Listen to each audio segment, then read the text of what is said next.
Well, many people turned to religion to help them cope in the days after the 9/11 attacks, and some even chose new faiths, including Islam. That may be no surprise, since a quarter of the estimated 6 million Muslims in the United States are converts. Delia Gallagher looks at two people who chose that path.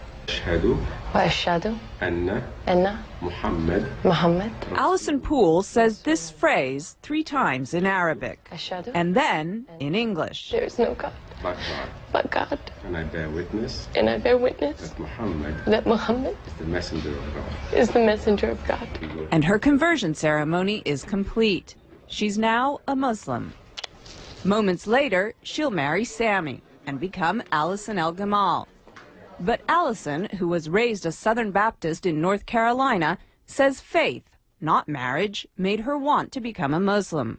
I think for a long time I've been looking for something. There's been like a piece missing. Always one little thing that maybe wasn't right. At a ceremony marking the Muslim holy month of Ramadan, she explained why Islam appeals to her. I think because it's much more about peace. I'm praying 5 times a day. It's kind of hard to go out and say bad things or do bad things when you're praying 5 times a day. And you have to believe. The imam who married Allison says he's seen more American converts recently, in part because of the prominence of Islam in the news. It may sound paradoxical, but what happens is that when something becomes more in the news, people tend to want to know about it. Allison says she was already on a spiritual quest when she began to hear a lot about Islam post 9/11.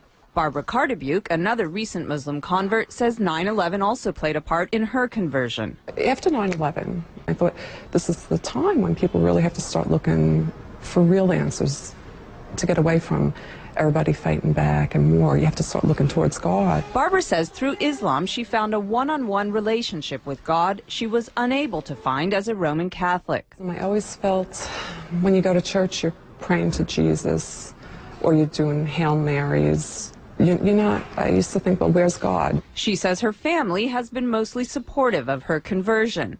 Allison says her family is completely behind her decision, but occasionally she's reminded that not everyone is. I was walking around down near the World Trade Center, and this woman walked by, and she said, "I want to just go bomb those Muslim bastards."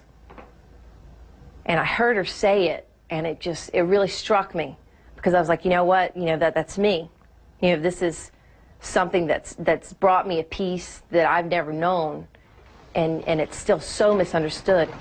It's a choice she's proud of and says she'll keep for life. Delia Gallagher, CNN, New York.